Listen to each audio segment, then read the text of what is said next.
What's up? Welcome to Gagi Podcast. So, this episode, pag-usapan natin all about Spotify Wrap 2025 and also yung magiging game plan natin this coming 2026. At it's gonna be a solo episode at pag-usapan natin yan after the intro. Let's go! Ang mga kwento at opinion sa podcast na to ay base sa personal na karanasan, rate at kapiliwan ng host. Hindi to expert advice, legal guidance o sermon ng buhay. Kung may tinamaan, edi sorry, pero baka kailangan mo nitong marinig. Gamitin ang utak, wag mong puso. Listen responsibly, gagi ka rin eh. Halika at sumama, kasama ang tropa, sige na tara. Usapang totoo, walang halong bola.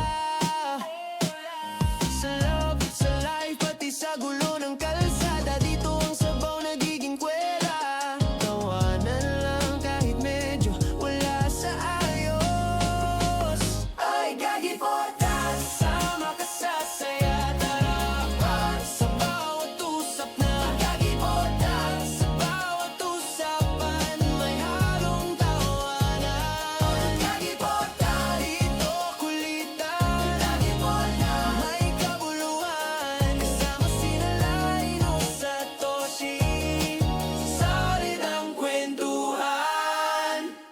Gagi Podcast, Gagi Podcast, Gagi Podcast, smile before you play. Gagi Podcast.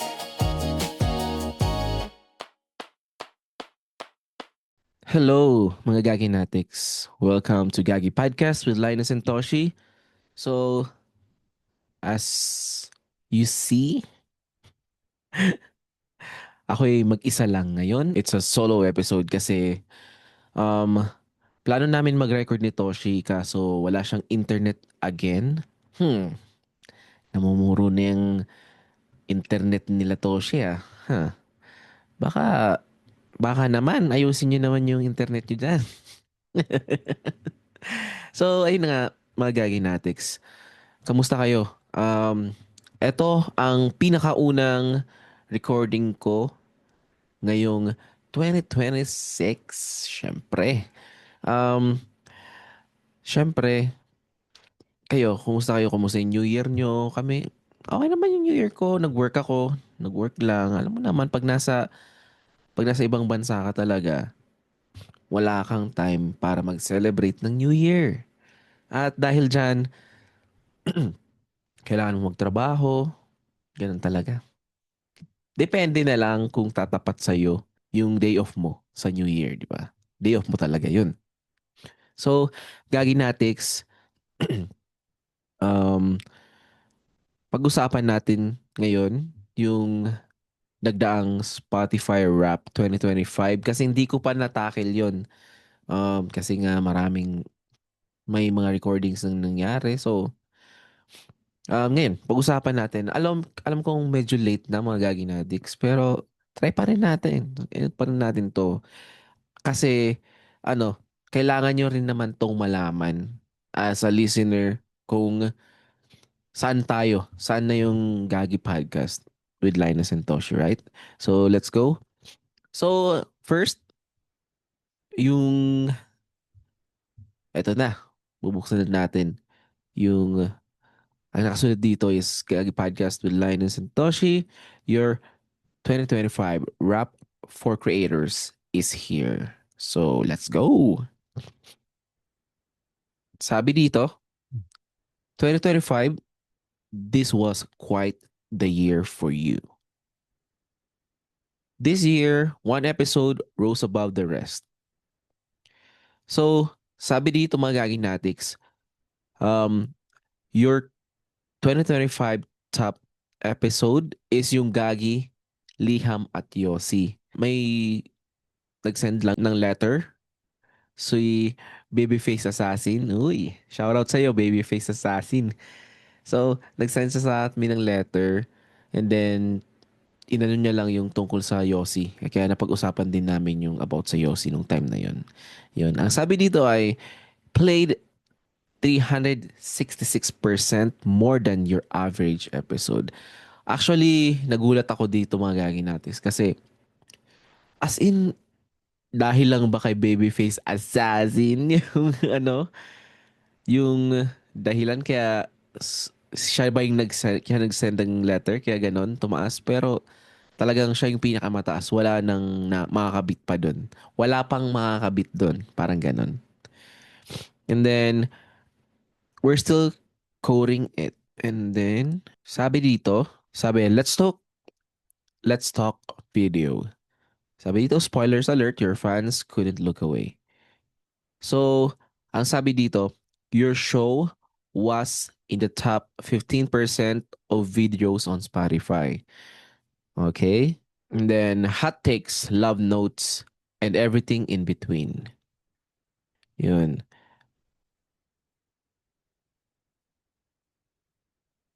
So, yung pinakamaraming comment ko daw na na-receive is yung episode na Gagi Birthday Special, which is yung birthday ko. Ah, thank you. Thank you. Parang di masaya, no? And then, the most used emoji was laughing emoji. And then sabi dito, Philippines left 34 comments. Lahat-lahat ng comments. Thank you. And the most comments were left on July 7th, 2025. Yun. Next, your listening passport got a real workout. Sabi daw nito, 22 countries reach overall. So, 22 na countries ang naka-reach ng podcast ko. At ang aking top 5 countries na nakinig ng podcast ko is ang ikalima ay yung Australia, ikaapat, United Arab Emirates. Uy, shout out sa'yo dyan. Marami akong kakilala sa UAE, so shout out sa inyo mga bossing. And then sa Australia din, medyo wala masyado pero thank you. At dahil may nakikinig pala na galing Australia, shout out sa inyo mga Gaginatics. And then third is Canada. Siyempre, marami akong kakilala sa Canada din. Um, pero di ko alam kung nakikinig sila kasi hindi naman sila nagsasabi sa akin about it. Pero yun, thank you. Number two is United States. Siyempre, kasi nandito ako. Maybe, ang mga nakikinig dito is yung mga OFW ko. And then, or yung mga kasama ko dito. Maybe, pero hindi, yun nga, never silang nag-open na nakikinig sila. Kung sino man kayo, thank you. Thank you. Thank you so much. And then, number one is Philippines. Siyempre, hindi mawawala yung Pilipinas kasi yung target ko talaga dito is Philippines. Kaya nga Tagalog tayo magsalita, di ba? Kaya ganun yun. Next, Top Fans Assemble. Your show made it up to top of many fans lists. So, ang sabi daw dito, you're a top 10 show for 104 fans. Thank you sa mga 104 fans for ano. And then, you're a top 5 show for 54 fans. So, kalahati doon is top 5 ako. Damn, that's a lot. For me, that's a lot already, guys. So, kasi kakasimula ko lang last May ng podcast. Next, you're the number one show for 14 fans. Sa mga 14 fans po na naging top 1 ako na na podcast na pinapakinggan nila. Please, mag-comment naman kayo. Gusto ko kayong pasalamatan, gusto ko kayong i-shout out. Please, comment down below. Or, yun, i-share nyo naman. Bakit ako yung napili nyo? Kasi, gusto kong mga gaginatics kung alam nyo lang. Gusto kong magbasa ng comments. Mapa-positive man yan or negative. Kasi para sa akin, doon ako mas lalo mag-grow yung mga critics, di ba? Kaya guys, please, mag-ano naman kayo dyan, mag-comment naman kayo, di ba? And then, sabi nito, 5% of them binge 2 plus episodes in one day. Holy, okay. Thank you sa 5% na yon. And 5% hit play within 24 hours of a new episode drop. So, nakikita ko rin yun sa analytics, mga gaginatics na meron din talagang nag-aabang ng um, posting ko, ng upload ko, ng episode. So, thank you sa inyo kung sino man kayo. Kaya please, magpakilala man kayo mga gaginatics. Nakaw! Gusto ko talaga kayong pasalamatan. Yun lang naman yun. Yun lang yun. And then sabi dito, that's dedication. And then it goes without saying your fans have great taste. Here's what else they're listening to. So, yung mga fans ko, pinaghalo-halo kung ano yung top artist nila. So, ang top 5 artist nila is, yung fifth is Air Supply, which is siguro mga makaluma. Yun. Number 4 is Dionella. Siyempre, siguro ito yung panahon na sumikat si Dionella sa kantang Sining, Oksahina, Okshahina pala. Yun. Yun, basta yun. Marilag, and many more. Parang ganon. Then number 3 is Kendrick Lamar. Pag Kendrick Lamar kasi parang it's either ano to, mga hip hop, hip hoppers tong mga to. Or mga kabataan to na nakikinig ng podcast ko. Yun. Number 2 nila is Taylor Swift. Ooh, mga Swifties. Mga puki ng... Wala lang. Maganda. Actually, nung mga unang albums ni Taylor Swift, talaga nagaganda na ako sa kanta niya. Yun lang naman yun. Yun lang yung, ano, siguro kasi dahil nag-iedad na ako, hindi na ako nakakasunod. Parang ganun. Pero, naging Swifties naman ako kahit papaano. Yun. And then number 1 is Cup of Joe. Yun nga, wala akong masyadong alam na kanta ng Cup of Joe. Pero ang pinaka nagustuhan ko talagang kanta nila is yung Multo. Yun talagang nag-ano sa akin. Parang lagi ko siyang pinapakinggan araw-araw. Inuulit-ulit-ulit ko siya. Parang ganun. Next, top audiobooks daw ng mga gaginatics natin is yung third nila is The Book of Enoch by Christopher Glenn. So, sorry magaginatics sa mga or sa mga nakikinig ng mga audiobook. Sorry, hindi ako nakikinig ng mga ganyan. Pero maybe someday, pag may time ako, ano, try kong pakinggan tong mga librong to. And number 2 is The Tenant by Frida McFadden. Yun. And then number 1 is yung Chaos by Tom O'Neill. And yan. Yun yung ano. And syempre, top shows ng mga gaginatics natin is number 5, Dear MOR. Number 4, Sityo Bangungot, Pinoy Horror Stories for, di ko alam to, blah, blah, blah, blah. Sorry, hindi ako nakikinig niyan. At sa Dear MOR, sorry mga gaginatics. And then, number 3 nila is Barangay Love Stories. So, kilala ko na kung sino yung mga nakikinig nito. Kasi na-open na niya sa kanyang latest episode. ECD Original Podcast. Siguro itong dahilan kung bakit hindi ako nakasama sa top 5 niya. Joke lang. So, shout out sa'yo, Martina. Yan. And then, number 2, Kwentong Takip Silim Pinoy Tagalog Horror Stories. Yun. Sorry magaginatik. Yung top, ano nyo, shows yung pinapakinggan, di ko yan pinapakinggan. Pero yung number 1 is The Cool Pals. Which is talagang yan yung number 1 kong pinapakinggan. So, kung nalaman nyo mga gaginatics, I think na ano ko na to sa past episodes ko. Pero ulitin ko, yung top 5 podcast na pinapakinggan ko o sa Spotify rap ko is Intellectual Wall with Victor Anastasio. Then, andun yung si The Original Podcast, diba? And then, tingnan mo, kasama ka sa top 5.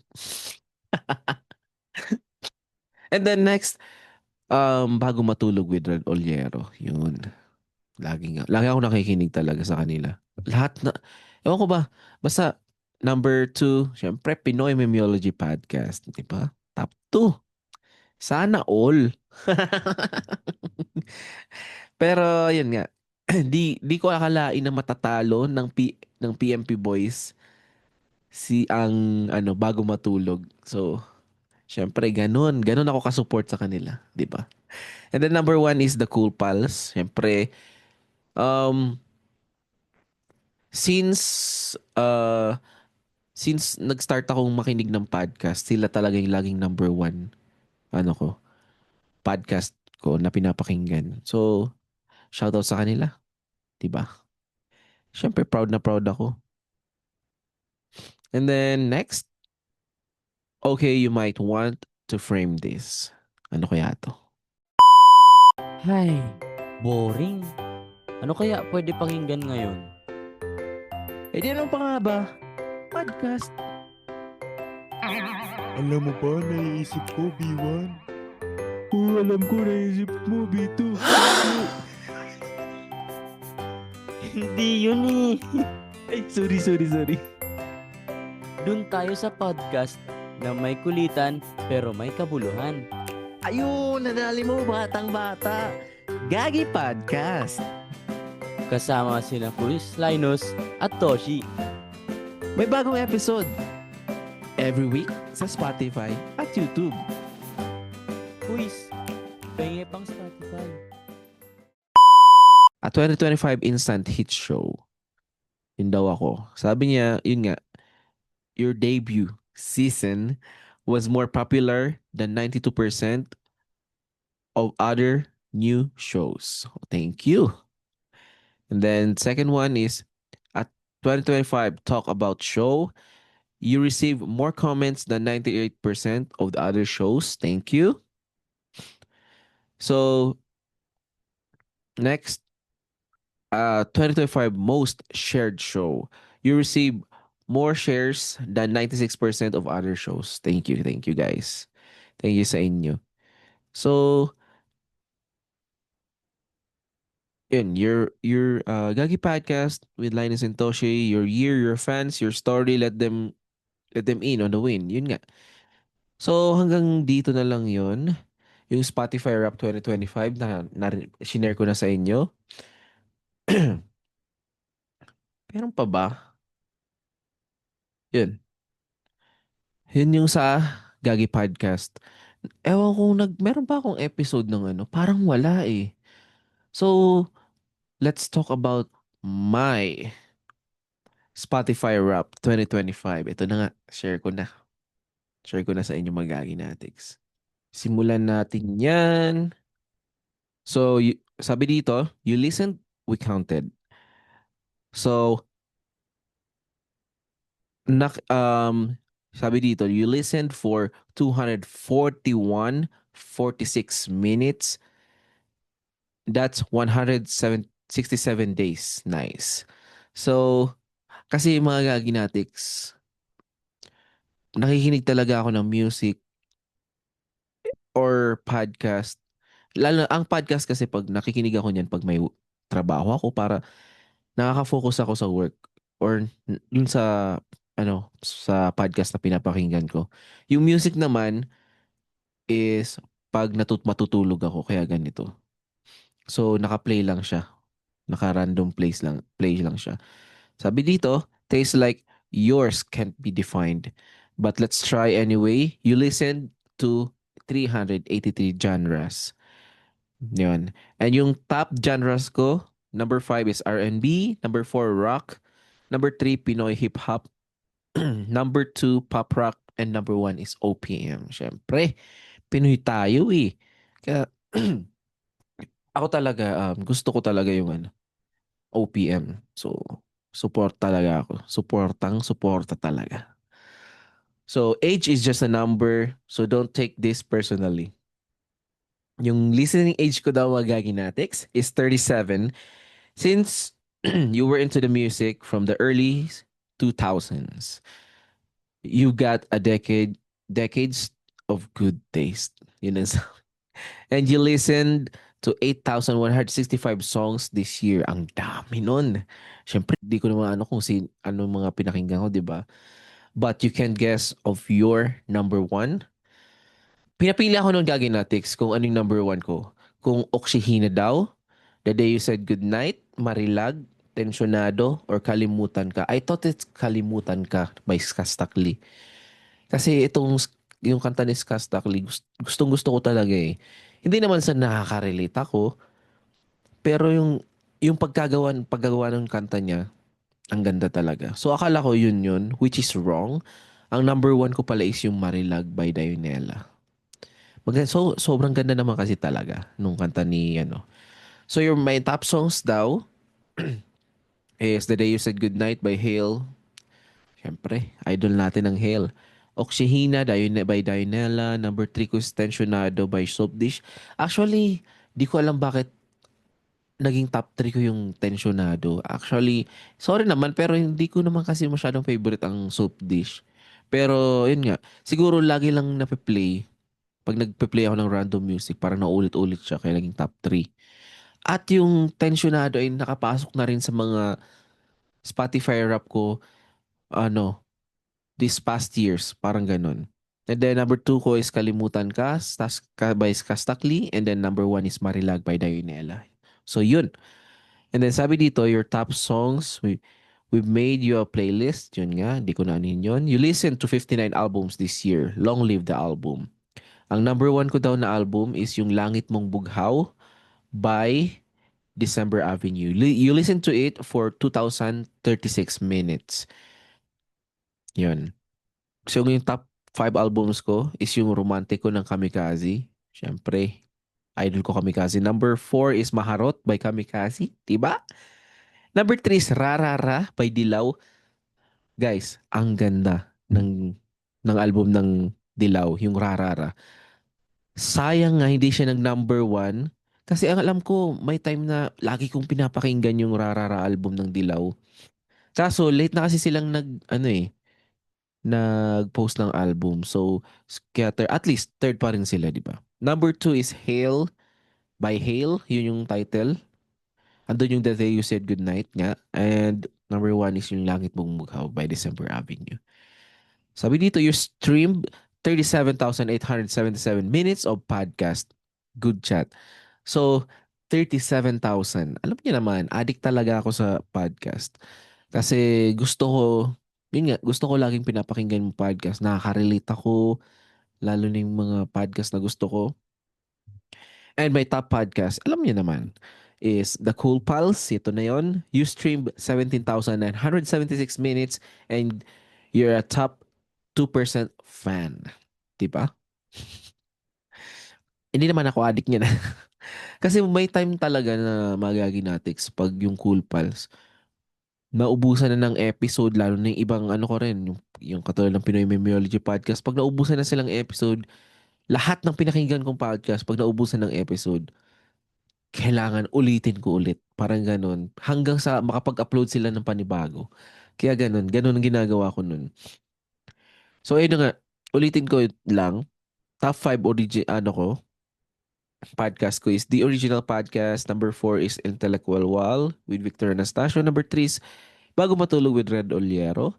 Number 2 is Pinoy Memeology Podcast. And number 1 is The Cool Pals. And then thankfully, podcasters love to talk. Siyempre, ayun you listened to 3,196 artists this year. And these were your 5 extra special. Actually, ang top artist ko is Kastakli. Ang ganda kasi ng mga kanta niya eh. I don't like him as a person, but I like him as an artist. Parang ganun.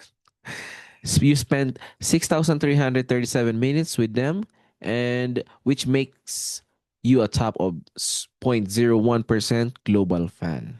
Kastakli. Yun, di ba? And then, yung top artist ko is number 5, Parokya ni Edgar. Number 4, Kamikaze. Number 3, Dilaw. Number 2 is Boys Like Girls. I love Boys Like Girls. Tingnan nyo, siya lang yung nag-iisang um, foreign artist, 'di ba? Boys Like Girls. Guys, kung mga Ganginatics, kung hindi nyo pa na papakinggan ang mga kanta ng Boys Like Girls, pakinggan nyo, try nyo. Then number one is yung kay Skastakli. Yun nga. And now, a word from one of your favorites. Yun nga, Parokyan Edgar, a message. All your listening made up, or listening made up part of something bigger. Yun. Ang sabi daw dito, ako daw ay isang soft hearts club. Sabi dito, your club believes that vulnerability is the key to great music. Its doors are always open. Yun daw. And then my role is a leader. Your listening is strongly aligned with club values, making you a perfect role model. Aww. You're in a great company. 34% of global listeners are in your club. So, ang club favorites ko is Freestyle, December Avenue, Silent Sanctuary, Padang Lapis, Kastakli, and TJ Monterde. Yun. And, ayun na. Ayun ang Gaginatics. Yun lang yung Spotify rap ko for 2025. And now, let's move on to another topic natin is yung game plan for this coming 2026. So, yung game plan natin this coming 2026, game plan namin ni Toshi. So, ang mangyayari is same thing pa rin, which is para kasing na-figure out ko na yung branding namin is we have an episode of one word episode.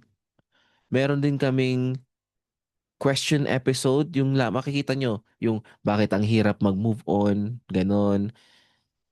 Tapos yung mga one word episode namin, yung Gagi Crush, ganon.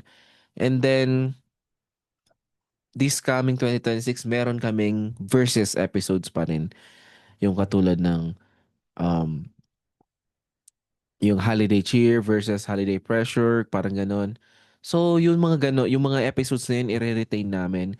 And sana, hopefully, um, bumalik yung mga letter sender. Sana may mag-send pa rin ng letter sa inyo. Mas maganda kasi talaga pag may letter, tapos binabasa namin.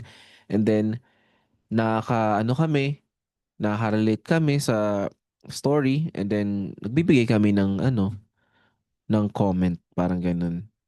Kung may katanungan man yun, or gusto humingi ng advice, at least mabigay namin ng, um, not hindi advice, kundi mabigyan namin siya ng choices kung anong kailangan niyang gawin. Parang ganun. Right? Kaya sa mga gaginatics dyan, kung gusto nyo mag-send ng letter, send nyo lang sa like, kalimutan ko na. Yan, sa description down below, andun yung ano ko. Yun. And syempre, ito yung bago mga gaginatics. So, this year, 2026, tinatry po namin magkaroon na ng guestings. So, kung kayo mga gaginatics, kung gusto nyo mag-guest sa podcast, sabi lang kayo sa akin, open ako. And then, may topic tayong pag-uusapan. And then yun. At, I don't want to spoil you guys, pero this coming, itong whole January episodes na ipopost ko is, ang guest natin is Comedy Oragon. Yun. Yan po yung guest natin, Comedy Oragon. So, abangan nyo kasi sasabihin ko na sa inyo, ang susunod naming topic is all about Comedy Oragon na ang Comedy Oragon po ay nasa Bicol. Yun. Parang Comedy Manila siya. Yung mga stand-up comedian siya. Pero this one is from Bicol region. So, yun. Sila po yung interview namin at sila po yung makakasama natin for the month of January and maybe early February din. Parang ganon. So, maganda yon. Kailangan, syempre, kailangan pag mag-interview ka, kailangan handa. So, kailangan mag-research, kailangan ng ano. Yun yung mga game plan namin ni Toshi. Magkaroon ng mga i-interviewin ngayong 2026. Para kasi yun din sa inyo. Malay nyo, for example, yung katulad nito, Comedy Oragon. You want to be a stand-up comedian? Dito niya malalaman yung mga sagot kasi itatanong din namin sa kanila kung paano at yun, kung paano. Right. So, yun lang. Siguro magagi natin. Goal ko naman, game plan ko naman sa sarili ko is pagpatuloy yung um, weight loss journey ko. Ini-stop ko siya nung Christmas saka New Year kasi alam kong kakain talaga. But this time, pagpatuloy natin. And syempre naman, tingnan nyo naman mga gaganatics. Nagpagupit na ako sa gilid. Maba pa rin naman yung buhok ko. Pero, yun na. It is what it is. Kailangan talaga. New haircut. 2 years akong hindi nagpagupit kung isipin nyo. Tapos naisip ko, ano kaya kung okay lang still mahaba pa rin yung buhok. Pero, at least, yung sa gilid is malinis-linis na. Yun. So, hanggang dito na lang mga gaginatik. Sana okay yung episode na to. Pasensya na, wala si Toshi. Wala kaming banter. Wala kaming anuhan ni Toshi. Medyo seryoso din. Pasensya na rin mga gaginatics. Pero asahan nyo on the next, um, on the next week na episode. Yun na. Marami tayong pag-uusapan. Yun. Gusto ko munang pasalamatan yung yung lahat na gaginatics na nagfa-follow at nagli-listen sa atin. Thank you guys. Meron sa inyong nag-unfollow, meron din nagfa-follow. Okay lang 'yon. Kung hindi to para sa inyo, hindi talaga to para sa inyo. Parang ganun lang 'yon. Tatanggapin ko 'yun ng maluwag kahit masakit. Gagi talaga 'yun eh. Syempre, shoutout ko lang taga Bicol Podcast. Now, si Bon at si Tin na muna yung nag-record sa taga Bicol Podcast. And sobrang happy ako kasi finally, meron na silang mga episodes na pinopost. Yun nga lang, ang medyo nakakalungkot nga lang kasi hindi kami makasali ni um, paring Christoph.